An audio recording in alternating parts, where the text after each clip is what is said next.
He has 3 or 4 huge years left. I always kind of thought, Kellen Winslow was the best tight end I've ever seen. I think it's now Travis Kelce. Khalil Mack. Khalil Mack can't out. Again, couple of good years is not a Hall of Fame career. He's had fewer than 10 sacks in each of his last 2 years. He's never had a sack in the playoffs. He's never won a playoff game. He's a remarkable talent, but he needs 2 or 3 more great years. Is Patrick Mahomes a Hall of Famer? I said he needs 1 more year. By the way, Ken Stabler and Joe Theismann had an MVP and a Super Bowl title. And Stabler finally got in 30 years after retiring, and Theismann's not in. So I think he needs another great year, and then we can start the discussion. But he's like 120th in passing yards, 113th in wins. Yes, he's great. But, can we let's make sure we all understand how great the Hall of Fame in football is. Great alone. You got to give me some numbers. You got to give me some years, not just great. Okay, Von Miller. Very, very close. I can make the argument canned out. Excluding the Super Bowl year, he's had a sack and a half in 4 playoff games. So, and there's a lot of injuries piling up. So I think Von Miller's on the edge. Cam Newton. Not close. Worst completion percentage in the NFL since he entered the league. Now, he was a transformative player and a unique player, but a lot of injuries, never had back-to-back winning seasons, really inefficient in terms of throwing the football. I think he's a star. He's commercials, endorsements, he's a star, but he's not a Hall of Famer. Ben Roethlisberger. First ballot Hall of Famer, 18th year. He only needs 1,000 more passing yards to pass Marino for the most passing yards by a quarterback who spent his entire career with one team. So I've got my issues with Ben, but I think he's one of the most uniquely gifted quarterbacks I've ever seen, the greatest pump fake quarterback I've ever seen. It's interesting. We all talk about, his off seasons. He doesn't work out hard. Doesn't it tell you how great he is? That he doesn't work out hard in the offseason, and he's been that successful. He's a first ballot Hall of Famer. Matt Ryan. Very close. I'd say can't out. Now, he's got, over the last 10 years, no quarterback has accumulated more passing yards in games they lost. So Matt's not winning enough to me to be a Hall of Famer.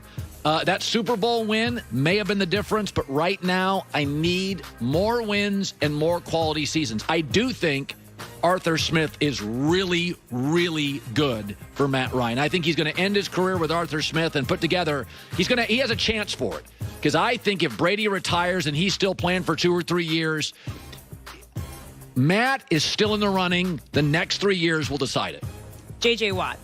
I've had my criticisms, but he's a 3-time Defensive Player of the Year. He's going to Canton. There's no doubt about it. He was a unique force.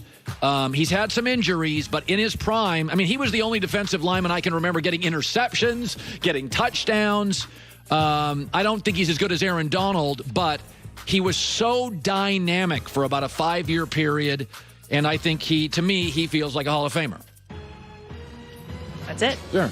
But I say, when I say Mahomes isn't, what I'm saying basically is, can we give respect to the Hall of Fame? Mm-hmm. This is the shrine. It can't just be you're great with an MVP. If you go look, there's only one baseball player ever that's in the Hall of Fame that didn't play very long, Sandy Koufax. Now, Koufax is considered unhittable. There's the old joke about, Frank Robinson's a legendary baseball player, and somebody was talking to Frank Robinson once, and they were asking him about all the pitchers he's faced, all the great pitchers. He was like, it's pretty good, this. And they mentioned Sandy Koufax, and Frank Robinson said, oh, yeah, nobody hit Sandy Koufax. Yeah, nobody hit him. So Koufax is the only baseball Hall of Famer. He didn't play very long, but he was so dominant. So you could make the argument with Mahomes, had he won the Super Bowl back-to-back, then you get into a space where it's like, he's 3-year starter, but I do think here, in year 4, if he lights the league up, which I think he'll do, if he stays healthy, I think he will, and if they win the Super Bowl, they're certainly in a small group of teams that could, then I think we can have the discussions. But we tend to do this.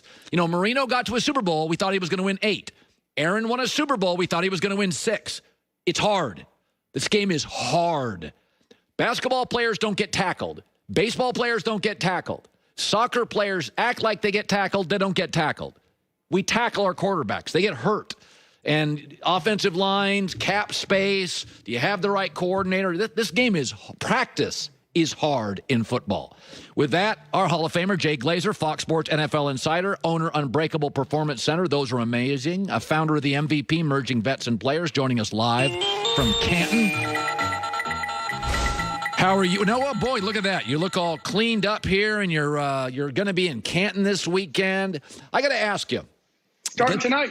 Yep. And, you know, during the Aaron Rodgers stuff, Aaron, the last couple days, and Brian Gutekunst have sounded like adults. We're talking our way through this thing. They're like adults. They disagree. Let's get along and figure this stuff out. We're both talented people. The clarity, though, Jay, is interesting. What did they exactly agree on? I know Aaron